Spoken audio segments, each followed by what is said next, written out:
A very good day to all of you. So it is the sentence elements that we'll be doing today. Sentence, as you all know, makes a complete sense. It says one thought. It has a subject and it has a verb.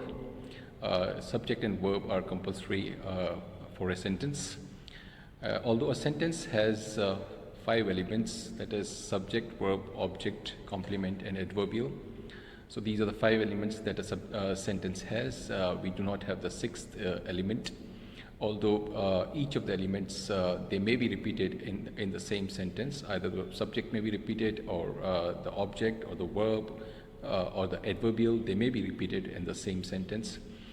So as you can see from this diagram that there is a subject, the verb, the object, and complement and adverbial. Object, of course, is divided into direct object and indirect object.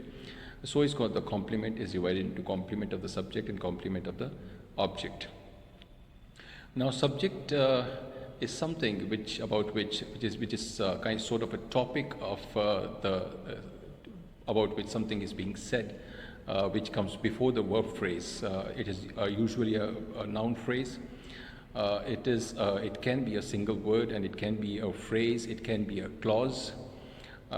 So then is a case of a verb. Then we come to the verb. Verb can also be the same thing. It can be a single verb. It describes, the verbs describe events, states, actions.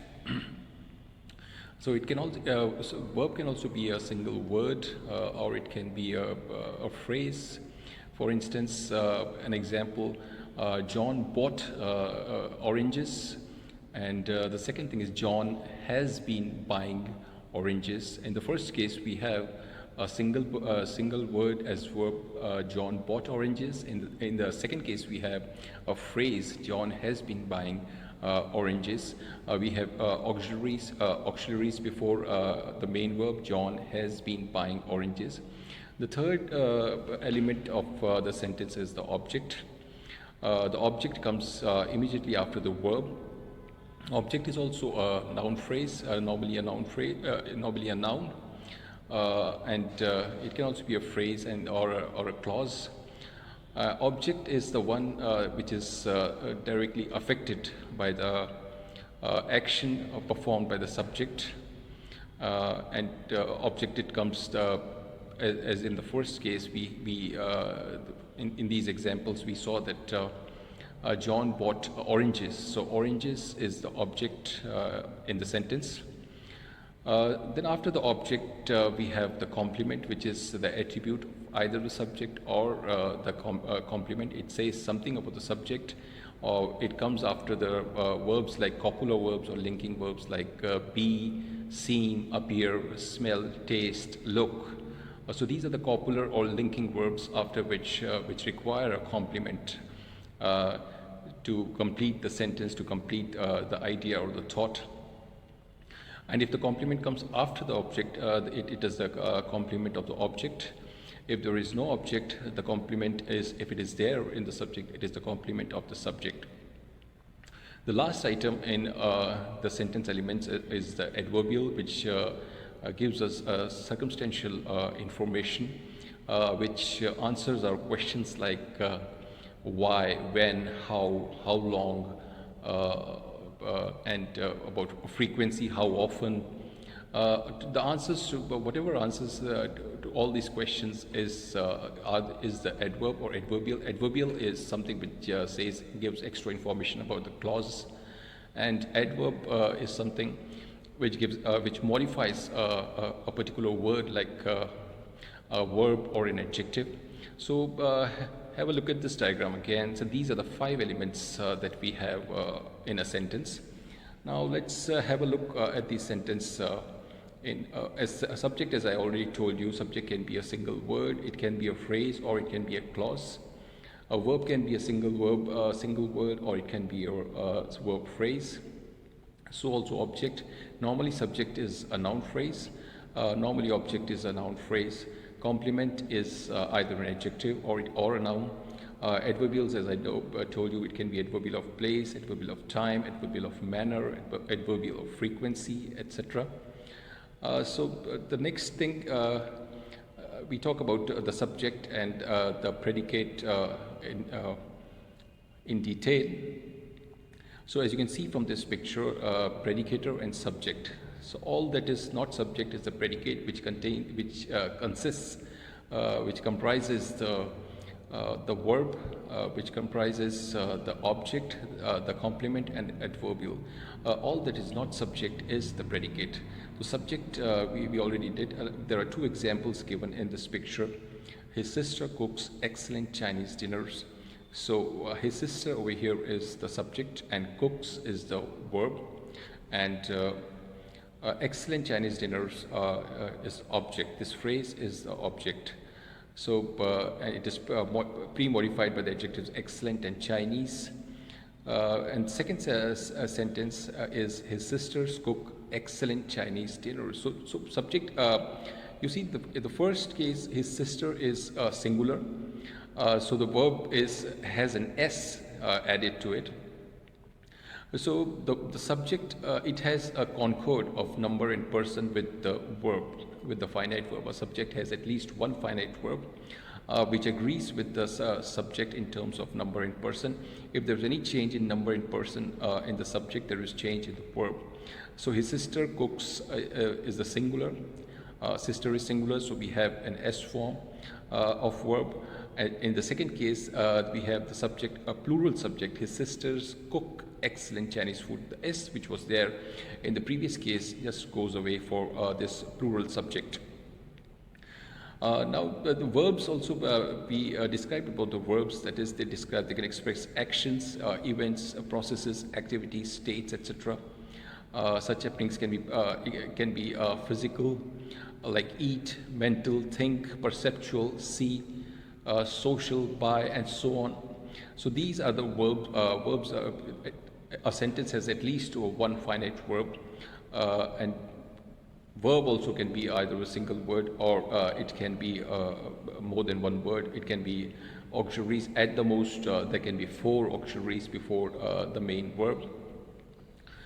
Then we come to object and complement. This also I've told you about the object and complement. Object is very closely tied to the predicator, to the verb. It is the affected, and it is something on which is affected by the action performed by the subject through the verb. So it is the affected one. And complement, as I told you, they come after the verbs, copular verbs or linking verbs like be, seems, appear, looks, smells, tastes, etc.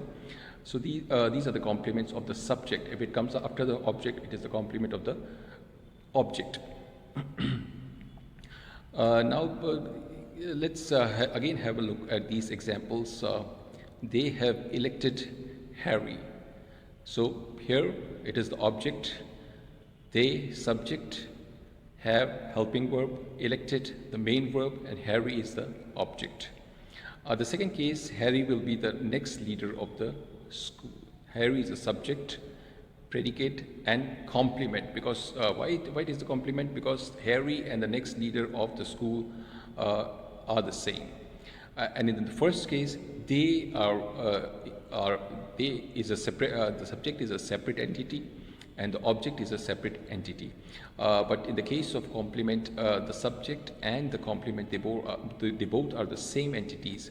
And another test to distinguish object from the complement is that in a sentence which has an object, it can be passivized. But a sentence which has a complement, it cannot be passivized. Let's have a look at the third sentence. They have elected Harry the next leader of the school. Now, in this case, they is the subject, have elected is the verb phrase, Harry is the object, and the next leader of the school, this is the complement. In the first case, when the object was not there, it was the complement of the subject. And in this case, when a complement follows the object, it is the complement of the object. And now we come to the final element, that is the adverbials. Adverbials, as you know, as I already told you, they add extra circumstantial information of various kinds, ranging from time and location. to the speaker's attitude, and adverbials are the most mobile in a sentence. They can come at the initial position, they can come at the middle position, or they can come at the final position. So they are the most mobile, and they are not as essential as subject, verb, and object. Even if adverbials are removed in most cases, the sentence remains meaningful. So these are the adverbials, and as I told you, the adverbials elicit questions like you can see from this picture. They elicit questions like where to, from, when, how long, how often, how, in what manner, by whom, to, for, why. These are all the types of questions that the adverbials elicit. So on the left side, the type of adverbials are given. That is the first case: the adverbial of place, adverbial of direction, adverbial of time, adverbial of duration, frequency, manner, agency, goal, reason, condition, degree, and sentence adverbial. This expresses the attitude of the speaker. So these are the adverbials. So we have these 5 elements in a sentence: subject, verb, object, complement, adverbial. We can have all the 5 elements in a sentence. Let's take an example that they elect him the chairman every year. So in this sentence, they elect him the chairman every year. They is the subject, elect is the verb, him is the object, chairman is the complement, and every year is the adverbial. So we can have all 5 elements in a sentence. Now let's take another sentence. The cyclist has called Dave a fool twice. This also sentence has all the 5 elements. That cyclist is the subject, and has called is the verb phrase. Has is the helping verb, call is the main verb, and Dave is object. A fool is complement of object, and twice is adverbial. Now, as is given in this picture, the first element in the clause is the subject. Of course, that is the subject you can make out easily from this sentence. The subject usually identifies a theme or topic. This also I already told you. We are evidently talking about a cyclist. And the second element is the verb which does the action. The verb expresses a wide range of meanings such as action, sensations, or state of being. Here we are talking about the actions, calling the person, calling. So the second element is the verb. The verb expresses a wide range of meanings such as actions, sensations, or states of being. Here we are talking about the action of calling performed by the cyclist. And the third element is Dave, that is the object, which is the affected. Objects identify who or what has been directly affected by the action of the verb. Here we're talking about Dave, who is the object, and cyclist's attention. The fourth element is the complement, that is a fool is a complement. Complements give further information about another clause element. Here a fool adds to the meaning of Dave. Dave is a fool according to the cyclist, and Dave and a fool, they are one and the same thing. So as I told you earlier, the complement is either the attribute of the subject or the attribute of the object, and both subject and the complement, subject complement, are the same thing, same entities, as well as the object and the object complement are also the same entities, and you cannot passivize them. Passivization is not possible when there is a complement and no object in the sentence.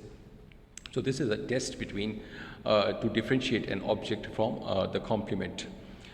So the fifth element is the adverbial, that is twice. It says how many times. The fifth element is the adverbial. Adverbials usually add extra information about the situation, such as the time of an action, its location, or its manner of being performed. Here we are talking about the frequency of the calling. The cyclist was plainly upset. This is what this picture says. So subjects and verbs we have talked about. The subjects can be a word, a phrase, or they can be a clause. So also verb can be a single word, or it can be a phrase. But verbs can also be distinguished further on the basis of, like we have linking verbs, copular verbs, linking and copular verbs. They require a complement, And then we have the verbs can be transitive or intransitive. That is, verbs may have an object, or they may not have an object, or they may have two objects. Verbs that do not have an object, they are intransitive verbs, like for instance, the example that the building collapsed, he smiled.